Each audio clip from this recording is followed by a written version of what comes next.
नमस्कार दोस्तों, आपका फिर से स्वागत है फ्री कंप्यूटर नेटवर्किंग क्लास के अंदर। जैसे कि हमने पिछले वीडियोस में देखा था कि कंप्यूटर की नेटवर्किंग क्या होती है, इसके अंदर कौन कौन सी टाइप्स की नेटवर्किंग होती है। इसके अलावा हमने जो है OSI लेयर्स के मॉडल के बारे में भी जाना था। आई थिंक कि आपको वो वीडियो काफ़ी पसंद आए थे और आपने काफ़ी क्वेश्चन किए, क्वेरीज किए और हमने रिप्लाई भी किया। फ्रेंड्स, आज हम आपके लिए जो यहाँ पे क्लास लेके आए हैं, ये क्लास जो है this is related to the network components. जो नेटवर्क कंपोनेंट्स होते हैं, जब कंप्यूटर का नेटवर्किंग हम करते हैं तो उसके अंदर कौन कौन से कंपोनेंट्स यूज होते हैं, कौन कौन सी वो हार्डवेयर एंड सॉफ्टवेयर डिवाइसेस जो होती हैं जिनकी मदद से जो है एक नेटवर्क जो है वो एस्टेब्लिश होता है। आज उन्हीं के बारे में हम यहाँ ब्रीफली समझेंगे, एज वेल एज हम आपको जो है कंसाइसली कवर करके यहाँ पे बताएंगे। तो चलिए आज के क्लास को हम स्टार्ट करते हैं। जैसे कि आप जानते हैं, this class is about the handling and configuring the network of computers as well as in the devices that are used in the computer networks। तो सबसे पहले हम स्टार्ट करते हैं इंट्रोडक्शन ऑफ नेटवर्क कंपोनेंट्स के बारे में। तो देखिए, जैसे कि आप यहाँ पे स्लाइड के ऊपर देख पा रहे हैं, in a network the communication between two computer occurs in the form of signals. जब कंप्यूटर नेटवर्क की हम बात करते हैं, दो या दो से ज़्यादा कंप्यूटर्स जब आपस में कनेक्ट होते हैं तो उनके अंदर जो कम्युनिकेशन होती है किस फॉर्म में होती है, सिग्नल्स के फॉर्म में होती है। सिग्नल्स ट्रेवल करते हैं। आप तो ईमेल करते हैं, एक कंप्यूटर से दूसरे कंप्यूटर में पहुंचती है, बट वो आपस में कम्युनिकेट कैसे करते हैं, वो एक सिग्नल के फॉर्म में आपस में कम्युनिकेशन करते हैं। The data from a source computer is converted into the signals and transmitted to the destination computer. और जो एक सोर्स कंप्यूटर है, जो डाटा ट्रांसफर करना चाहता है दूसरे कंप्यूटर तक। सपोज कि आप एक अपने कंप्यूटर या लैपटॉप पे बैठे हैं, आपने मेल करी है बी साइड के कंप्यूटर को, जो कि कनाडा में, अमेरिका में, USA में कहीं भी है। आप यहाँ से मेल करते हैं। सोर्स कंप्यूटर जो मेल करता है, सोर्स कंप्यूटर क्या करता है, उस डाटा को जो आप लिख रहे हैं वहाँ पे message, good morning, good afternoon, उसको वो कन्वर्ट करता है इनटू सिग्नल्स। सिग्नल्स में कन्वर्ट करता है और उसके बाद उसको ट्रांसमिट कर देता है फॉर द डेस्टिनेशन कंप्यूटर। और डेस्टिनेशन कंप्यूटर फिर क्या करता है, on the destination computer these signals are converted back to the data. फिर ये वहाँ पे डेस्टिनेशन के ऊपर क्या होते हैं, उन सिग्नल्स को वो वापस जो है कन्वर्ट करता है डाटा के फॉर्म में, और वो उस मैसेज को रीड करता है अपनी मेल आईडी के ऊपर जो आपने सेंड किया होता है। To connect the two computer in a network you need certain hardware and software components. अगर आप दो कंप्यूटर्स को किसी नेटवर्क के ऊपर, वाइड एरिया नेटवर्क हो चाहे लोकल एरिया नेटवर्क हो, उसके ऊपर आप कनेक्ट करते हैं तो आपको क्या चाहिए, you need certain hardware and software components. आपको हार्डवेयर एंड सॉफ्टवेयर के कुछ कंपोनेंट्स जो है उनकी रिक्वायरमेंट्स होती है। अभी हम बात करेंगे हार्डवेयर कंपोनेंट्स की। The hardware component use for the networking are, जो हार्डवेयर कंपोनेंट जो है नेटवर्किंग के अंदर यूज होते हैं वो कौन कौन से होते हैं, वो होते हैं आपका network interface controller, NIC card जिसको बोलते हैं। NIC कार्ड कहाँ लोकेट होता है, आप अपने कंप्यूटर, सर्वर या लैपटॉप के अंदर देखेंगे, यहाँ पे भी आप जो है UTP केबल कनेक्ट करते हैं, वो होता है NIC कार्ड। हालांकि अभी जो NIC कार्ड जो है वो वायरलेस भी हो गए हैं, आप वायरलेस NIC कार्ड भी यूज कर सकते हैं। सो एक मोस्ट इंपॉर्टेंट कंपोनेंट जो होता है नेटवर्किंग के अंदर, जिसको आप बोलें कि ये this is the basic pillar of networking, that is known as the NIC card. चाहे ये वायर्ड NIC कार्ड हो as well as wireless NIC card हो। उसके बाद हब होती है, स्विच है, राउटर है, रिपीटर है, ब्रिज है। ये सारे कंपोनेंट्स जो होते हैं ये हेल्पफुल होते हैं किसी भी नेटवर्क को क्रिएट करने में एज वेल एज उसको सक्सेसफुली जो है वर्क करने में। इन सारे कंपोनेंट्स को आज हम समझेंगे, आज हम इजी लैंग्वेज में समझेंगे कि ये नेटवर्क जो है ये क्या होते हैं, कैसे काम करते हैं, इनके क्या क्या बेनिफिट्स होते हैं नेटवर्क के अंदर, और कुछ एक इनकी ड्रॉबैक्स होती हैं, उनके ऊपर भी हम यहाँ पे चर्चा करेंगे। तो सबसे पहले हम लेते हैं अभी NIC कार्ड को, कि NIC कार्ड जो होता है ये क्या होता है। जैसे सबसे पहले मैं आपको दिखाऊं कि ये देखिए, आप यहाँ पे देख रहे हैं this figure, this is the figure of NIC card. ये वो NIC कार्ड है जो सर्वर एंड डेस्कटॉप कंप्यूटर्स के अंदर यूज किया जाता है। अगर आप अपने मोबाइल में देखें तो वहाँ पे NIC कार्ड भी होता है वहाँ, मगर थोड़ा सा इसका साइज कम होता है, छोटा होता है, बिकॉज दैट लैपटॉप के अंदर स्पेस जो है इतनी ज़्यादा नहीं होती है। तो नेटवर्क इंटरफेस कार्ड के बारे में हम जान लेते हैं। साथ ही साथ हम नेटवर्क इंटरफेस कार्ड जो होता है NIC कार्ड है, उसकी कॉन्फ़िगरेशन कैसे होती है ये भी आपको हम बताएंगे। इसके अंदर लाइव आपको हम बताएंगे कि कैसे आप अपने सिस्टम के अंदर NIC कार्ड को कॉन्फ़िगर करते हैं। तो सबसे पहले हम NIC कार्ड के बारे में समझ ले। Network interface controller is a hardware device that handle an interface to a computer network and allow network capable devices to access the network। जो नेटवर्क इंटरफेस कार्ड है, जो एनआईसी कार्ड होता है, ये एक ऐसा कार्ड है, एक हार्डवेयर डिवाइस होती है जो हैंडल करती है interface to a computer network. जब एक कंप्यूटर जो है नेटवर्क के अंदर इंटरफेस करता है, मींस टू से कि नेटवर्क के अंदर कनेक्ट होता है, तो उस कंप्यूटर को पूरे नेटवर्क के अंदर जो है कनेक्ट करने का एक ही माध्यम होता है, that is known as NIC card. So, a network interface controller is a hardware device that handle an interface to a computer network and allow a network capable devices। और दूसरी जो नेटवर्क कैपेबल डिवाइसेस होती हैं, जो जैसे कि hub है, switch है, राउटर्स है, जो कि नेटवर्क के अंदर जो है कनेक्ट रहती हैं, जो नेटवर्क कैपेबल डिवाइसेस हैं, उनको एक्सेस करती हैं नेटवर्क के अंदर। NIC has a ROM. NIC के अंदर क्या होती है, एक रोम चिप होती है जिसको हम रीड ओनली मेमोरी बोलते हैं, और ROM chip that contain a unique number. उसके अंदर एक यूनिक नंबर होता है जिसको हम जो है the media access control MAC address बोलते हैं। एनआईसी का MAC address as well as your computer's MAC address, media access control MAC address bound on it. उस रोम के अंदर जो है एक मैक एड्रेस होता है जो सबसे यूनिक होता है पूरे नेटवर्क के अंदर। आपके पीसी को अगर कनेक्ट करवाता है, that is the MAC address. The MAC address identify the device uniquely on the LAN. यही एक मैक एड्रेस है जो आपकी डिवाइस को यूनिकली जो है आइडेंटिफाई करवाता है local area as well as wide area network के अंदर। The NIC exist on the data link layer. जो लेयर 2 है हमारी डाटा लिंक लेयर है, जैसे आपने पहले भी चैप्टर में पढ़ा होगा, लेयर्स के बारे में हमने आपको बताया था। अगर आपने वो वीडियो नहीं देखा तो आप उसको जरूर देखें। जो हमारी फर्स्ट लेयर होती है फिजिकल लेयर, उसके बाद आती है हमारी डाटा लिंक लेयर। तो डाटा लिंक लेयर के ऊपर जो एनआईसी होता है ये वहां पे एग्जिस्ट करता है। It allow the user to connect to each other either by using the cable और वायरलेसली। और ये एनआईसी कार्ड जो होता है, इसी की मदद से एनआईसी कार्ड ही है जो अलाउ करता है मल्टीपल यूजर्स को, मल्टीपल कंप्यूटर्स को जो नेटवर्क के ऊपर अवेलेबल हैं, एक दूसरे के साथ वो आपस में कनेक्ट हो सके। चाहे वो वायर की मदद से कनेक्ट हो, जिसे हम बोलते हैं यूटीपी केबल्स हम यूज करते हैं, या वायरलेसली, जो वायरलेस एनआईसी कार्ड होते हैं उससे क्या होता है, वायरलेसली आप कनेक्ट हो जाते हैं।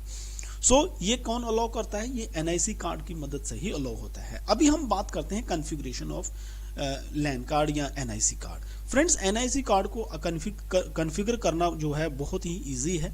यहाँ पे एक फोटोज के माध्यम से आपको दिखाया गया है। ये देखिए एनआईसी कार्ड का कॉन्फ़िगरेशन, यहाँ पे कॉन्फ़िगरेशन जैसे यहाँ दिखाई है, वो मैं अभी आपको ये कॉन्फ़िगरेशन लाइव प्रैक्टिकल करके दिखाता हूँ कि कैसे ये कॉन्फ़िगरेशन होती है। तो उसके लिए हम यहाँ पे आपको जो है अपनी डिस्प्ले स्क्रीन के ऊपर ले जाते हैं और डिस्प्ले के ऊपर आपको दिखाते हैं कि कैसे ये आप एनआईसी कार्ड को जो है कॉन्फ़िगर कर सकते हैं। आप अपने कंप्यूटर पे, जैसे आप इस स्क्रीन पे देख पा रहे हैं, कंप्यूटर पे या सर्वर के ऊपर कहीं भी आप कनेक्ट हैं, तो ये देखिए, अगर आप नीचे जो होती है इसकी बार जो है, टास्क बार में यहाँ पे आप आते हैं, तो ये देखिए नीचे में आपको यहाँ पे टाइम दिख रहा है, उसके बगल में ये देखिए आपको नेटवर्क का यहाँ पे कनेक्शन दिख रहा है। बिकॉज कि मैंने अभी जो वायरलेस से इसको कनेक्ट किया है, अगर आपके पास लान है तो लाइन यहाँ पे शो करेगा, अगर कोई भी नहीं है तो यहाँ पे आपको एक छोटा सा पीसी जो है उसका एक सिंबल दिखाई देगा, उसमें क्रॉस लगा होगा। आपने क्या करना है, उसके ऊपर राइट क्लिक करना है। जैसे आप राइट क्लिक करते हैं तो यहाँ पे आ जाता है open network and sharing centre, यहाँ पे आपको क्लिक कर लेना है। जैसे आप यहाँ पे क्लिक करते हैं तो एक विंडो आपके सामने खुल के आ जाएगा, जिसके अंदर जो है नेटवर्क एंड शेयरिंग सेंटर आपके सामने आ जाता है। इसको आप जो है दूसरी ऑप्शन से भी ले सकते हैं। अगर आपके पास विंडो 7 है या विंडो 10 है, आप माई कंप्यूटर को राइट क्लिक करके उसमें भी आप नेटवर्क एंड शेयरिंग सेंटर में जा सकते हैं। उसके बाद अगर आप यहाँ पे लेफ्ट साइड के अंदर कंट्रोल पैनल होम के अंदर यहाँ पे ये देखिए नीचे चेंज एडाप्टर सेटिंग के ऊपर अगर आप क्लिक करते हैं तो आपके पास जो है यहाँ एडाप्टर की सेटिंग आ जाएगी। ये देखिए यहाँ पे अभी वाईफाई दिखा रहा है और यहाँ पे ईथरनेट आपको दिखा रहा है। This is the NIC card. ये एनआईसी कार्ड है जो कि अभी तक डिस्कनेक्ट है, यहाँ पे ना केबल्ड है ना ही यहाँ पे वायरलेस यहाँ कोई कनेक्शन है। आपने यहाँ पे जो है राइट क्लिक करना है और यहाँ पे राइट क्लिक करते ही आपने यहाँ इसकी प्रॉपर्टीज के ऊपर जाना है। जैसे आप प्रॉपर्टीज के ऊपर जाते हैं तो ये देखिए ईथरनेट प्रॉपर्टीज आपको यहाँ दिखाई दे रही है और यहाँ पे आपको इंटरनेट प्रोटोकॉल वर्जन TCP/IP4 जो है यहाँ पे आपको क्लिक करना है। जैसे आप यहाँ क्लिक करते हैं उसके बाद आप यहाँ प्रॉपर्टीज के ऊपर चले जाएं। तो प्रॉपर्टीज के ऊपर जाते ही फ्रेंड्स यहाँ पे जो है ये जो विंडो आ रही है, this is the configuration window of NIC card. यहाँ पे आप जो है अपनी NIC कार्ड को कॉन्फ़िगर करते हैं। जब कोई भी डिवाइस इंटरनेट के ऊपर या वाइड एरिया नेटवर्क हो चाहे वो लोकल एरिया नेटवर्क हो, आप जब कनेक्ट करते हैं तो वो कनेक्ट कैसे होती है, वो आपके IP एड्रेस से कनेक्ट होती है। अगर आपके कंप्यूटर के अंदर IP एड्रेस है तभी आप जो है नेटवर्क के अंदर कनेक्ट हो सकते हैं। और वो IP एड्रेस कहाँ हम डालते हैं, हम यहीं पे डालते हैं NIC कार्ड के अंदर। तो यहाँ पे use the following IP address, यहाँ पे आपको टिक कर लेना है। ये देखिए यहाँ पे IP एड्रेस अभी आपसे मांग रहे हैं, तो यहाँ आप IP एड्रेस देंगे। सपोज मैं यहाँ पे फॉर एग्जांपल कुछ भी एक IP एड्रेस दे देता हूँ।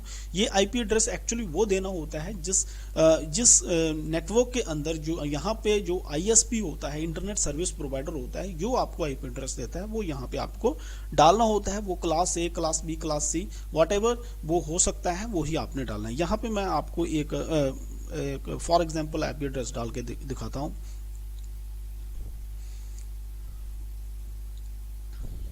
राइट, ऐसे एक आपको एक IP एड्रेस मिलेगा। उसके बाद यहाँ पे सबनेट मास्क जो है ऑटोमेटिकली यहाँ पे आ जाता है। ये देखिए सबनेट मास्क आ गया। उसके बाद जो आपका गेटवे होता है नेटवर्क का, वो यहाँ पे आपको डालना होता है।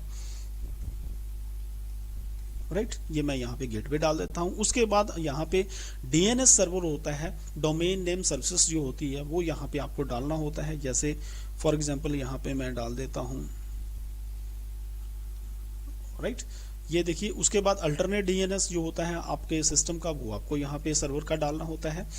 और उसके बाद आपको यहाँ पे ओके कर देना होता है। जैसे आप ओके कर देते हैं तो यहाँ पे आपका जो IP एड्रेस है वो कॉन्फ़िगर हो गया। अगर हम इसको जो है डबल क्लिक करते हैं लेफ्ट में, तो ये देखिए यहाँ पे IP एड्रेस आपको दिखा रहा है। ये डिवाइस अभी आपकी जो है नेटवर्क के अंदर कनेक्शन करने के लिए रेडी है। लाइन या WAN के अंदर आप यहाँ पे इजीली इस डिवाइस को अभी आप कनेक्ट कर सकते हैं। तो ये होता है फ्रेंड्स NIC कार्ड का जो है कॉन्फ़िगरेशन। इस प्रकार जो है आप अपने NIC कार्ड को कॉन्फ़िगर कर सकते हैं। अभी जैसे आपने यहाँ पे कॉन्फ़िगरेशन देख लिया NIC कार्ड का, तो मैं अभी आपको अगेन यहाँ पे ले आता हूँ। ये सारी चीजें हमने आपको करके दिखा दी जो यहाँ पे फिगर्स में आप देख रहे थे। ये देखिए NIC कार्ड के अंदर आप माई कंप्यूटर के माध्यम से भी जा सकते हैं। वहां पे भी आपको प्रॉपर्टीज पे जाना है, TCP/IP करना है। और ये देखिए यहाँ पे आपको IT subnet, IP address, subnet mask, यहाँ गेटवे ऐसे आपको डालना होता है। अभी बात आती है कि एक्चुअली मैक एड्रेस क्या होता है। जैसे मैंने आपको बताया था पहले कि मैक एड्रेस होता है कंप्यूटर के अंदर, जो कि NIC कार्ड के अंदर मैक एड्रेस जो है और रोम के अंदर बर्न किया होता है, जो कि आपको सिस्टम जो होता है आपका कंप्यूटर जो है उसको नेटवर्क के साथ कनेक्ट करवाता है। तो अभी आइए अब जानते हैं कि मैक एड्रेस क्या है। The MAC address is a unique value associated with a network interface card or network adapter. Network adopter या नेटवर्क इंटरफेस कार्ड या NIC कार्ड जो होता है उसके अंदर जो एक यूनिक आईडी होती है कंप्यूटर की, वो उसको ही हम मैक एड्रेस बोलते हैं। MAC address are also known as hardware addresses और फिजिकल एड्रेसेस। मैक एड्रेस को जो है दूसरे लफ्जों में हम यहाँ पे इसको हार्डवेयर एड्रेस भी बोल सकते हैं कंप्यूटर का, या आप इसको जो है एक फिजिकल एड्रेस भी बोल सकते हैं कंप्यूटर का। The uniquely identifier an adapter on a LAN, ये एक यूनिक होता है। इसके जैसे जो मैक एड्रेस आपके कंप्यूटर का या सर्वर का होगा वो किसी दूसरे कंप्यूटर या सर्वर का कभी भी नहीं हो सकता। Different computers have a different MAC address. A MAC address are 12 digit hexadecimal numbers. ये एक 12 डिजिट का 12 डिजिट का हेक्साडेसिमल नंबर होता है, जिसके अंदर क्या होता है 48 बिट्स इन लेंथ। लेंथ के अंदर कितनी बिट्स होती हैं 48 बिट्स इसके अंदर होती हैं। By convention MAC address are usually written in one of the following forms. तो किस फॉर्म में होता है मैक एड्रेस, जैसे आप देख पा रहे हैं, ये देखिए इस फॉर्म में होता है MM SSSS ऐसे। The first half of a MAC address, जो फर्स्ट हाफ होता है जैसे आप देख पा रहे हैं यहाँ पे 12 डिजिट्स आपको दिखाई दे रही हैं। जो फर्स्ट हाफ है मैक एड्रेस का contains an ID number of adapter manufacturer. जो NIC कार्ड बनाता है या जो NIC अडॉप्टर बनाता है, नेटवर्क अडॉप्टर बनाता है, उसके यहाँ पे ID जो होता है फर्स्ट जो है 3 हाफ में, या आप बोल सकते हैं कि फर्स्ट जो 6 डिजिट्स होती हैं ये उसका एड्रेस होता है ID number of the adapter manufacturer. और these IDs are regulated by an internet standard body. जो ISP होता है इंटरनेट स्टैंडर्ड बॉडी होती है जो, उसके द्वारा इसको IDs को कंट्रोल किया जाता है। The second half of MAC address represent the serial number assigned to the adapter by the manufacturer in the example of आप देख पा रहे हैं नीचे एग्जाम्पल, इस एग्जाम्पल्स में जो नेक्स्ट हाफ होता है ये रिप्रेजेंट करता है सीरियल नंबर। सीरियल नंबर होता है जो एनआईसी कार्ड का सीरियल नंबर होता है या नेटवर्क अडॉप्टर का सीरियल नंबर होता है। उसके अलावा द प्रीफिक्स जैसे 00 है, A0 है, C9 है, indicate the manufacturers in the Intel corporation. अगर इंटेल का मैन्युफैक्चरर है तो वहां पे आपको हर एक इंटेल वाले मैन्युफैक्चरर के अंदर 00.A0.C9 आपको दिखाई देगा। अब बात करते हैं कि ये तो है MAC address. MAC address versus IP address के अंदर क्या डिफरेंस होता है? बहुत ज़्यादा ये क्वेश्चन भी लोगों को कंफ्यूज करता रहता है, एज वेल एज कई एग्जाम्स में भी ये पूछा जाता है। MAC address work at the data link layer whereas IP address work at the network layer. तो सबसे इंपॉर्टेंट चीज जो होती है वो ये है कि मैक एड्रेस किस पे होता है? डाटा लिंक लेयर पे। जैसे हमने ओएसए लेयर्स आपको पढ़ाई थी, जो डाटा लिंक लेयर होता है वहां पे जो मैक एड्रेस जो है वो फॉल करता है, क्योंकि जो एनआईसी कार्ड है हमारा वो डाटा लिंक लेयर के अंदर आता है। बट जो आईपी एड्रेस है, जैसे आईपी एड्रेस है वो नेटवर्किंग लेयर के ऊपर काम करता है। IP addresses are used to direct or route the packages between the network that may not be directly connected to each other। IP address क्या करता है? इसका मेन फंक्शन क्या होता है? ये जो पैकेट्स हैं, जो इंफॉर्मेशन हम एक पीसी से दूसरे पीसी में भेजते हैं, उनको ये रूट करता है। वो उन पीसीस को भी कनेक्ट करता है जो सेम नेटवर्क के ऊपर नहीं होते हैं। आईपी एड्रेस जो होता है यही इसकी एक खासियत होती है। So IP address are used to direct or route the packages between the network that may not be directly connected to each other। वो नेटवर्क जो है डायरेक्टली एक दूसरे के साथ कनेक्ट नहीं भी हो सकते। IP नेटवर्क्स जो है maintain a mapping between the IP address of a device and its a MAC address. जो एक डिवाइस का IP एड्रेस होता है और दूसरा उसका मैक एड्रेस होता है, उसके बीच में जो मैपिंग करवाता है वो कौन करवाता है? वो IP करवाता है, IP नेटवर्क वो करवाता है। The mapping is known as ARP, उसको हम ARP बोलते हैं। ARP कैशे या ARP टेबल भी हम बोलते हैं। ARP the address resolution protocol होता है। ARP जो होता है, ARP the address resolution protocol जो है provide this mapping between an IP and MAC address of a computer. Computers के IP और मैक एड्रेस के बीच में जो मैपिंग होती है वो करवाता है ARP, जिसको हम एड्रेस रेजोल्यूशन प्रोटोकॉल बोलते हैं। सो यही डिफरेंस होता है MAC as well as IP address के बारे में। अब हम दूसरे कंपोनेंट्स के बारे में बात करते हैं। जो दूसरे नेटवर्क के हमारे कंपोनेंट्स हैं उसके अंदर सबसे पहला कंपोनेंट होता है हब। तो फ्रेंड्स ये सारी डिस्कशन जो है आज की जो है हम यहाँ पे एनआईसी कार्ड तक ही सीमित रखते हैं, बिकॉज की वीडियो बहुत लंबा हो जाएगा। एनआईसी कार्ड को, इस वीडियो को आप जो है अगेन दोबारा शुरू से देखें और इस वीडियो को समझें कि एनआईसी कार्ड का फंक्शन क्या होता है, उसकी कैसे आप कॉन्फ़िगरेशन कर सकते हैं। उसके बाद नेक्स्ट हम वीडियो के अंदर आपको जो है अदर कंपोनेंट्स हैं, जैसे हब है, स्विच है, राउटर्स है, उनको हम आपको जो है इलेबोरेट करके बताएंगे। आई होप कि ये सेशन आपके लिए काफ़ी फायदेमंद साबित होगा and it will be with full of learning for you. और अगर आपका कोई भी क्वेश्चन है, कोई भी क्वारी है आज के सेशन से रिलेटेड, तो आप हमारे कमेंट बॉक्स में जरूर लिखें। और आप अगर अपना कोई सजेशन है आपका, आप इस कोर्स को और भी बढ़िया तरीके से जो है वो सीखना चाहते हैं या आप सजेस्ट करना चाहते हैं कि इस कोर्स को कैसे चलाया जाए, तो आप हमारे कमेंट बॉक्स में जरूर लिखें। और जब भी आप वीडियो देखते हैं तो फ्रेंड्स इसको लाइक जरूर करें एक बार, बिकॉज कि आपका लाइक जो होता है वो हमारे लिए एक मोटिवेशन का काम करता है, पूरी टीम को जो है एक मोटिवेशन देता है। और फ्रेंड्स अगर आप नए हैं इस चैनल के ऊपर, पहली बार वीडियो देख रहे हैं, तो इस चैनल को सब्सक्राइब जरूर करें। जस्ट आपको टच करना है सब्सक्राइब के ऊपर, साथ में बेल आइकॉन आता है उसको जरूर दबाना है, सो दैट जब भी हम ऐसे वीडियो डालते हैं इन्फॉर्मेटिव, तो उसकी जो है इन्फॉर्मेशन आपको मिल सके, वो भी फ्री ऑफ कॉस्ट। सो देखते रहिए कंप्यूटर गुरु चैनल को। मिलते हैं अगले वीडियो में एक नए टॉपिक के साथ। Till then keep on watching computer Guru channel. Have a good day.